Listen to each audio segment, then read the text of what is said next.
On est au bord de la guerre civile et les gens se tirent dessus.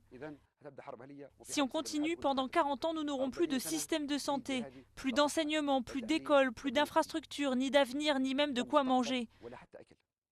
Nouvelle Libye ou guerre civile, c'est l'alternative proposée au peuple par le fils du numéro 1 libyen Mouammar Kadhafi. Alors que les affrontements ont gagné 7 000 la capitale, Tripoli, une ONG dénombre au moins 233 morts depuis le début du mouvement de protestation, un chiffre très éloigné des 84 victimes avancées par le fils Kadhafi. Le mouvement de contestation se poursuit ailleurs dans le monde arabe, notamment à Bahreïn où des milliers de manifestants continuent d'occuper la place de la Perle à Manama. Sit-in également au Yémen où le président Saleh, au pouvoir depuis 32 ans, déclare qu'il ne partira que par les urnes. Ceux qui attendaient une annonce en sont pour leurs frais. Invité du 20h de France de hier, Dominique Strauss-Kahn n'a rien révélé de ses éventuelles ambitions présidentielles. Le directeur général du FMI en a tout de même profité pour faire une critique en creux de Nicolas Sarkozy. Au cours de son analyse des politiques économiques menées en Europe, il a mis un accent particulier sur les problèmes de la France.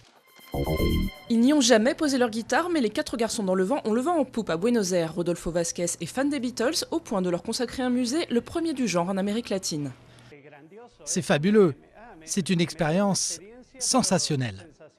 En tout, le Beatlemaniac possède 8500 pièces retraçant la vie des Fab Four, mais il n'a qu'un rêve, serrer la main de Paul McCartney ou Ringo Starr, Let It Be.